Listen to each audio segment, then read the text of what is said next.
శివను కొట్టి బాలు మీనాని ఇంటినుండి పంపించిన ప్రభావతికి రోహిణి నిజస్వరూపం బయటపెట్టిన సుగుణమ్మ. అసలిదంతా ఎలా జరిగిందనేది వీడియోని స్కిప్ చేయకుండా చివరివరకు చూడండి. గుండెనిండా గుడిగడ్డలు సీరియల్లో ఏం జరగబోతుందో ముందుగా తెలుసుకోవాలి అనుకుంటే వీడియోని లైక్ చేసి ఛానల్ని సబ్స్క్రైబ్ చేసుకుని పక్కనే ఉన్న బెల్ సింబల్లో ఆల్ పై క్లిక్ చేయండి. ఇలా చేయడం వల్ల మేం పెట్టే ప్రతి వీడియో నోటిఫికేషన్ రూపంలో ముందుగా చూడగలుగుతారు. మొత్తం మీరు చూసుకున్నట్లయితే రోహిణి అయితే బాలు ఫోన్ని కొట్టేసి మనోజ్ జోబ్లో అయితే పెడుతుంది. కాని సత్యం, మనోజ్ వాళ్ల ముగ్గురికి కూడా పనిష్మెంట్ ఇవ్వడంతో వాళ్ల ముగ్గురూ బయటే పడుకునిపోతారు. బయటే నిద్రపోయేసరికి రోహిణికి రాత్రంతా నిద్రపట్టదు. ఏదో రకంగా మనోజ్ పాకెట్లో ఉన్న ఫోన్ని తీసుకోవాలని చాలా ఆరాటపడుతూ ఇంకా అర్ధరాత్రి సమయంలో అందరూ నిద్రపోతున్న సమయంలో, మీనా కూడా నిద్రపోతున్న సమయంలో బ్యాక్ డోర్ నుంచి బయటికి వెళ్లి మనోజ్ పాకెట్లో ఉన్న ఫోన్ని కాస్త తీసేసుకుంటుంది. తీసేసుకునేసరికి ఇంక అప్పుడే విద్య ఫోన్ చేస్తుంది. ఏంటే ఈ టైంలో కాల్ చేశావనగానే, నువ్వు ఆన్లైన్లో కనిపించావని కాల్ చేశానే, ఏమైంది, ఫోన్ దొరికిందా అని చెప్పనగానే, దొరికిందే, ఇప్పటికి ఫోన్ తీసుకున్నాను, సచ్చిసడి ఎంత ఇబ్బంది పడ్డానో, పనిష్మెంట్ ఇచ్చారు కదా అనగానే, పనిష్మెంటేంటే అనగానే, వీళ్ళ ముగ్గురు ఫుల్గా తాగేశారు కదా, అందుకు మా మామయ్య వీళ్ళ ముగ్గుర్ని రాత్రంతా బయటే పడుకోమన్నారు. పైగా వీళ్ళ ముగ్గురు చాలా గొడవ చేశార్లే. మా మావయ్యని అత్తయ్యని పట్టుకుని అంకుల్లా, ఆంటీ అండవు, వీళ్ల వరుసలు కూడా మర్చిపోయి మామా అనుకుంటూ మాట్లాడ్డం చాలా చికాకు చేశారు. అందుకోసమనే వాళ్ళకి తాగింది దిగాలి అన్న ఉద్దేశంతో మా మావయ్యగారు వాళ్ళకి పనిష్మెంట్ ఇచ్చారు అనేసరికి, అవునా, సర్లే, ఇంతకీ ఫోన్లో వీడియో ఉందో లేదో చూశావా అనగానే, ఫోన్లో వీడియో ఎక్కడికి పోతుందే అనేసరికి, ఏమో, బాలు ఫోన్లో వీడియో డిలీట్ చేసేశాడనుకో, నువ్వు ఫోన్ తీసుకున్నా ఉపయోగముండదు కదా, ముందు ఆ ఫోన్లో ఉన్న వీడియోని చూసుకుని నీకు సెండ్ చేసుకో, ఆ తర్వాత నీ ఫోన్ నుంచి గుణాకు సెండ్ చేయి, అర్థమవుతోందా, ఆలస్యం చేయకు అని చెప్పనగానే, సరే వెంటనే చూస్తానని రోహిణి కాస్త ఫోన్లో ఉన్న వీడియోని చూస్తుంది. చూసేసరికి వీడియో ఉంటుంది. అమ్మయ్యా, వీడియో ఉంది అని మెసేజ్ చేస్తుంది. సరేలే, తొందరగా వీడియోని నీకు సెండ్ చేసుకోవే అనేసరికి, సరే అని హడావిడిగా వీడియోని కాస్త సెండ్ చేసుకుంటుంది. సెండ్ చేసుకునేసరికి ఆ వీడియోని చూసి ఇంక గుణ అయితే తెగ సంతోషపడిపోతాడు. ఈ వీడియో కోసమే నేను చూస్తున్నాను అనగానే, ఇప్పుడా వీడియోతో ఏం చేస్తావు అనగానే, అదంతా నీకనవసరం, కేవలం నువ్వు నాకు వీడియో తీసుకొచ్చావు, మరి దినేష్ ప్రాబ్లంని క్లియర్ చేస్తానని చెప్పావు కదా, నీకు కావలసిందదే కదా, దినేష్ ప్రాబ్లంని క్లియర్ చేస్తాను, మళ్ళీ దినేష్ నీ మొహవంక చూడ్డానికి కూడా వణికిపోయేటట్టు చేస్తాను, దారమ్మట వెళుతూ నీకెదురుపడినా తలదించుకుని వెళ్లేటట్టు చేస్తాను అనగానే, నువ్వన్నీ చెప్తున్నావు కాని వాడలాంటి బెదిరింపులకు బెదిరిపోయే రకం కాదు. ఎన్నోసార్లు ఎన్నో రకాలుగా బాలు కొట్టాడు, అయినా సరే వదిలిపెట్టలేదు, వాళ్ల లావనే దాచిపెట్టాడు అనగానే, అదంతా తర్వాతి విషయం, ముందు నేను చెప్పేది విను, ఖచ్చితంగా నేన్నీకు వాడి అడ్డు లేకుండా చేస్తాను.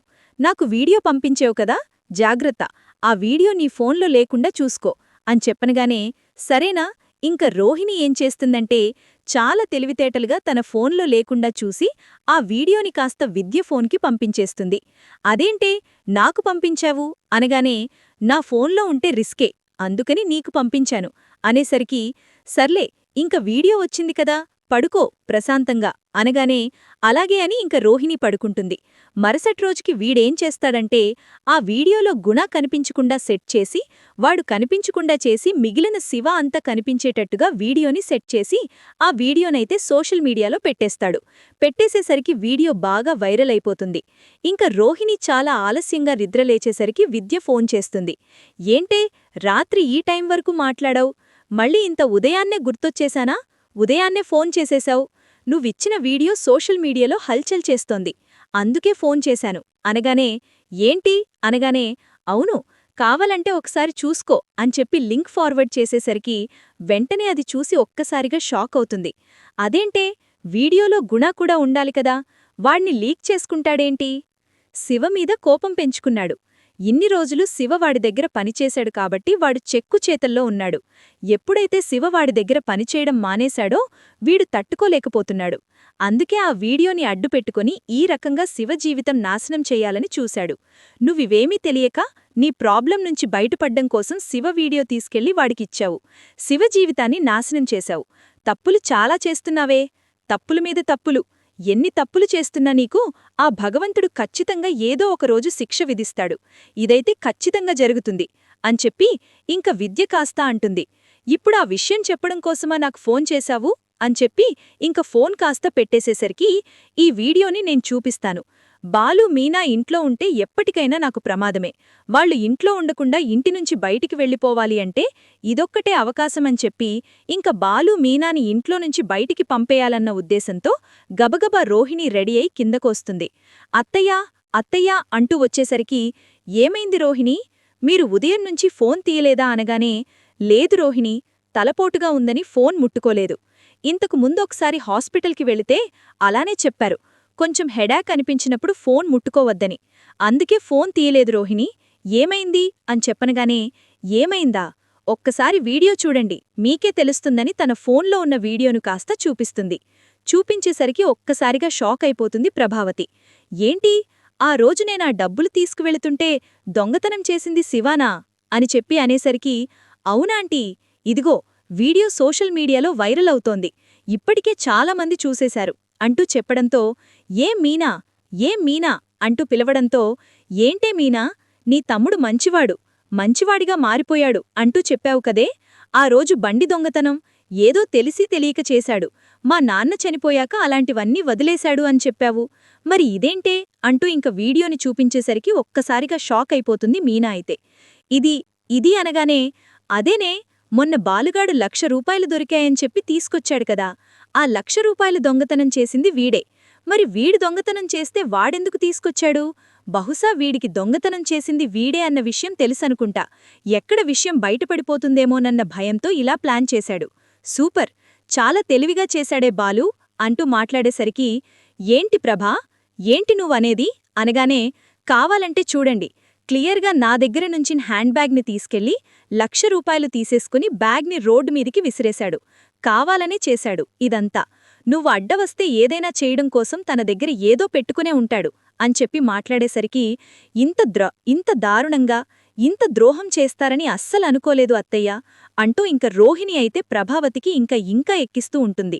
ఇంక పక్కనే ఉన్న సత్యం, ఏంటమ్మా మీనా, ఆ రోజు బండి దొంగతనం చేసినప్పుడే చేసిన తప్పుని సరిదిద్దుకోవాలి అనుకుంటున్నాడు. నాన్న ప్రాణాలు పోయాయి కాబట్టి వాడింకెప్పుడో అలాంటి తప్పు చెయ్యడు అన్నావు.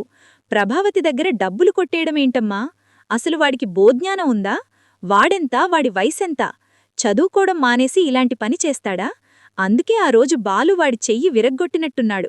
ఈ విషయం బాలుగాడికి ముందే తెలుసుంటుంది, అందుకే వాడి పేరెత్తితేనే వాడు మండిపడిపోయేవాడు. నీకు చెప్తే నువ్వెక్కడ బాధపడతావమన్న ఉద్దేశంతోనే వాడు నీకు చెప్పలేదు. ఇప్పుడు నాకంతా అర్థమవుతోందమ్మా అని చెప్పి ఇక్కడ ఇంటి దగ్గర డిస్కషన్ జరుగుతూ ఉంటుంది. ఈలోపు బాలు కార్లో నీరసంగా ఉందని పడుకునేసరికి రాజేష్ గబగబా వచ్చి ఒరే బాలు అంటూ పడుకున్నవాణ్ణి నిద్రలేపుతాడు. ఏంటి హడావిడి, కొంచెంసేపు కూడా నిద్రపోనివ్వరా అంటూ మాట్లాడ్డంతో నిద్రకోదరా, ఈ వీడియో చూడొకసారి, నీకే నిద్ర మొత్తం తేలిపోతుంది అనేసరికి ఏంట్రా పిచ్చి వీడియోలు అనగానే శివగాడి వీడియోరా అంటూ మాట్లాడ్డంతో శివ వీడియోనా అంటూ వెంటనే రాజేష్ ఫోన్ తీసుకుంటాడు. తీసుకుని చూసేసరికి ఒక్కసారిగా షాక్ అవుతాడు. ఇదేంట్రా, ఈ వీడియో నా ఫోన్లో ఉండాలి కదా అని చెప్పి అనగానే నాకేం తెలుసురా, నీ ఫోన్లోనే ఉండాలి, మరి ఈ వీడియో బయటికెలా వచ్చిందో, ఆ స్టూడియో వాడేదైనా అని చెప్పి అనగానే నోనో, నీ గురించి వాడికి బాగా తెలుసు, ఖచ్చితంగా వాడలాంటి పని చేసి ఉండడు అనగానే నాకెందుకో వాడిమీదే అనుమానంగా ఉందిరా. ఏమో, నీ ఫోన్లో వీడియో ఉందన్న విషయం శివగాడికి తెలుసుకదా, ఆ గుణగాడు శివగాడి దగ్గర పనిచేయడం మానేసి సాడని ఏదైనా ప్లాన్ చేసుండొచ్చు కదా అంటూ మాట్లాడేసరికి అది నిజమేరా, ఇప్పుడేం చేయాలి, ఇంట్లో వాళ్ళు ఈ వీడియోని చూసేశారంటావా అనగానే ఏమో, సోషల్ మీడియాలో తెగ వైరల్ అవుతుందంట, మరి చూసినా చూడొచ్చు, అందులోనూ మీ మనోజు ఆ రోహిణి అంతమాను ఫోన్ పట్టుకునే ఉంటారు కదా, వెళ్ళింటికి వెళ్ళు, ఏం జరుగుతుందో ఏంటో అనుకుంటూ ఉండగానే సత్యం దగ్గర్నుంచి ఫోనొస్తుంది. ఒరే బాలు, ఎక్కడున్నావ్రా అనగానే నేనిలా షెడ్ దగ్గరున్నాన్నా అయ్యేసరికి నువ్వు అర్జెంటుగా ఇంటికి రారా అని చెప్పనగానే మాట్లాడుతూ ఉండగానే పక్కనుంచి మీనా ఏడుస్తున్న సౌండ్ వినిపిస్తుంది. వినబడ్డంతోటే గబగబా సరేరా, ఇంటి దగ్గర రచ్చరచ్చ అయిపోతుంది, మీనా ఏడుస్తుంది, నాన్న కూడా చాలా కోపంగా మాట్లాడుతున్నాడు, నేనింటికి వెళ్తాను అని చెప్పి బాలు కాస్త గబగబా కార్ తీసుకుని బయలుదేరి ఇంటికొచ్చేస్తాడు. మళ్ళీ మీనాకు కష్టాలు మొదలైనట్టున్నాయి. పాపం ఇప్పుడిప్పుడే మీనా బాలు సంతోషంగా ఉంటున్నారంటే చూసి ఓరవలేకపోతున్నారు జనాలు అని చెప్పి ఇంక రాజేష్ అనుకుంటాడు. ఇంక ఇంటికి రావడంతోటి మీనా బాలుని పట్టుకుని ఏడుస్తూ ఉంటుంది. ఏం జరిగింది నాన్నా అని చెప్పనగాని, ఏం జరగడమేంట్రా, ఆ రాజేష్ వీడియో వైరల్ అయింది, నువ్వు చూడలేదా అనగని, ఏ వీడియో నాన్నా, అబ్బబ్బబ్బబ్బా ఏం మాట్లాడుతున్నాడో చూడండి, బామ్మర్ది దొంగతనం చేశాడన్న విషయం వీడికి తెలియకుండానే ఉంటుందా, తెలియకుండానే మీ బామ్మర్ది చేయి విరగ్గొట్టాడా, ఆ ₹1,00,000 తీసుకొచ్చిచ్చాడా వీడు, వీడికి తెలియకుండా ఏం జరగదండి, వీడు కళ్ళు కప్పి ఎవ్వరూ ఏ తప్పు చేయలేరు, అన్నీ వీడికంటికే కనిపిస్తాయి అని చెప్పి ఇంక ప్రభావతి అంటుంది.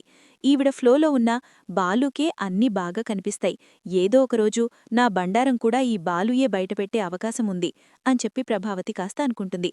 ఇంక వెంటనే శివగాణ్ణి కూడా అక్కడికి మనోజ్ వెళ్లి లాక్కొచ్చి శివగాణ్ణి కూడా కొట్టి ఇంక ప్రభావతి కూడా కొడుతుంది. కొట్టేసేసరికి వదిలేయండి నా తమ్ముడిని అని చెప్పనగాని, తప్పు చేసిన వాడిని కొట్టకుండా వదిలిపెడతారా, ఆ రోజు డబ్బు దొంగతనం చేశారంటే బోత పెద్ద రచ్చరచ్చ చేశారని గాని, ఆ రోజు దొంగతనం చేసింది మీరే కదా, నా తమ్ముడు మీద నింద మోపారు, ఇప్పుడేమో ఇలాంటి పని చేశారా అంటూ మాట్లాడేసరికి ఈలోపు పార్వతీ సుమతి కూడా వచ్చేస్తారు.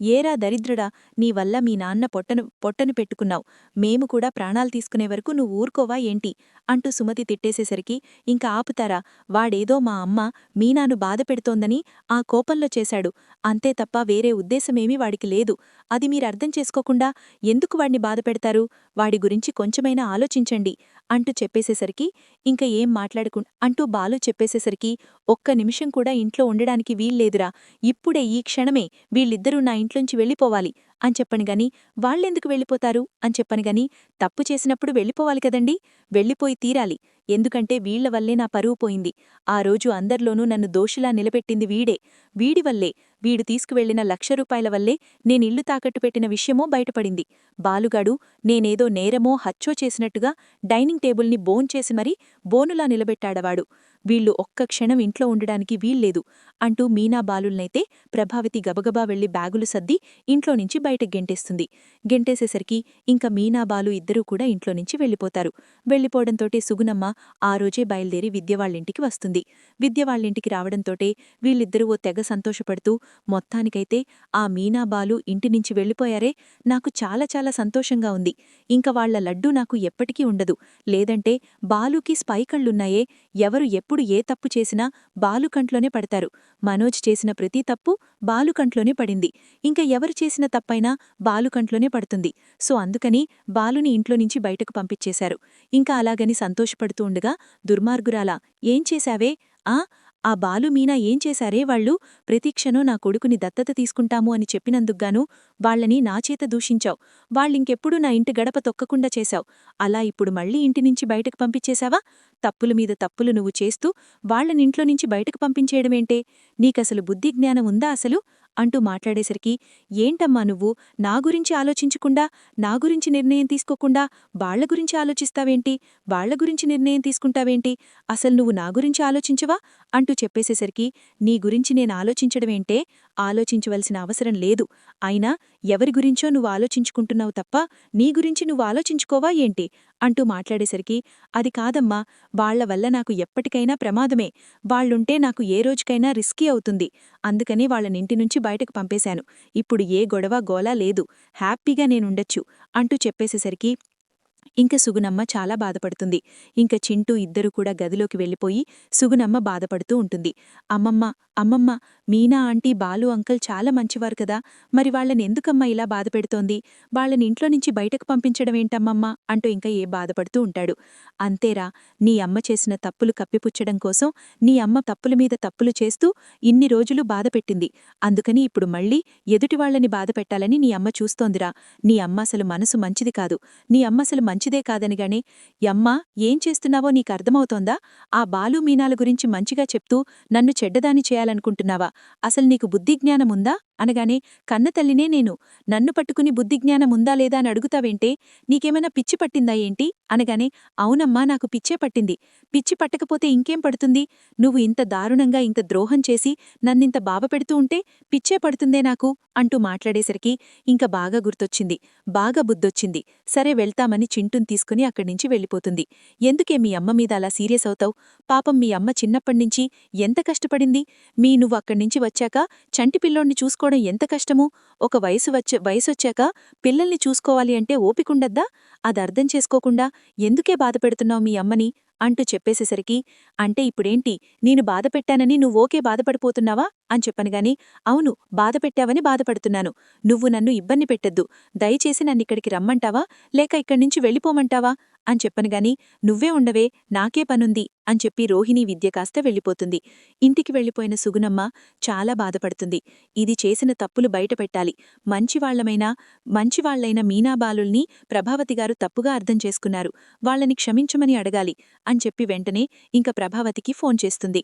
ఇంక సుగుణమ్మైతే ఫోన్ చేసేసరికి, హలో, ఎవరు అనగానే, నేను సుగుణమ్మని అనగానే, సుగుణమ్మ, ఎవరు సుగుణమ్మ అనగానే, నేనే సుగుణమ్మని, చింటూని తీసుకొని మీ ఇంటికొస్తాను కదా అని చెప్పనగానే, నువ్వా? ఎందుకు ఫోన్ చేశావు? నాతో ఏం పనుంది? మళ్ళీ ఇంటికి రావాలనుకుంటున్నావా? నువ్వు ఇంటికి రావాలనుకున్నా ఆ మీనా బాలులు ఇక్కడ లేర్లే, వాళ్లనే నేనింట్లో నుంచి బయటకు గెంటేశాను. ఇంకెందుకు వీళ్లుంటారు అనగానే, నేను ఫోన్ చేసింది మీనా బాలుల కోసం కాదు, నా కూతురు గురించి మీకు చెప్పడం కోసం అనగానే, నీ కూతురు గురించి మాకు చెప్పడమేంటి? అసలు నీ కూతురెవరో నాకు చెప్తావు. అయినా నీ కూతురు గురించి నాకు చెప్పే పనేముంది? నీ కూతురెవరో కూడా నాకు తెలీదు అని చెప్పనేసరికి, మీకెందుకు తెలీదమ్మా? మీకు బాగా తెలుసు నా కూతురెవరో. నా కూతురు గురించి మీకు తెలియాలి అంటే నా కూతురెవరో కూడా మీకు తెలియాలి అంటూ చెప్పడంతోటే, నా కూతురెవరో నాకెందుకు తెలియాలి? అసలు నీ కూతురు గురించి నాకు తెలియనే తెలీదు అంటూ చెప్పేసేసరికి, ఎందుకు తెలీదు? తెలుసు, ఖచ్చితంగా తెలుస్తుంది నా కూతురెవరో. మీరిన్ని రోజులు రోహిణీ రోహిణీ అని పిలుస్తోన్న రోహిణి అసలు పేరేంటో చెప్పనా? కళ్యాణి. కళ్యాణి ఎవరి కూతురో తెలుసా? వాళ్ల నాన్న మలేషియాలో ఉన్నాడని, కోట్ల బిజినెస్ చేస్తున్నాడని, ప్రెజెంట్ ఇప్పుడు అక్కడే ఉండి బిజినెస్లు చేస్తూ జైల్లో ఉన్నాడని అనుకుంటున్నారు కదా? అదంతా అబద్ధం. అసలు రోహిణి వాళ్ల నాన్న జైల్లో లేడు. అసలు రోహిణికి తండ్రే లేడు. తన తండ్రి తన చిన్నప్పుడే చనిపోయాడు. అది మీకర్థం కావట్లేదు అని చెప్పనేసరికి, ఏం మాట్లాడుతున్నావు నువ్వు? చిన్నప్పుడే చనిపోవడమేంటి? వాళ్ల నాన్న మలేషియాలో కోట్లు బిజినెస్ చేస్తున్నాడు కదా, వాళ్ల మావయ్య అంటూ వచ్చి ఇక్కడే ఉన్నాడు కదా మాణిక్యం అనగాని, అతను వాళ్ల మావయ్య కాదు, మటన్ షాప్లో పనిచేసే జూనియర్ ఆర్టిస్ట్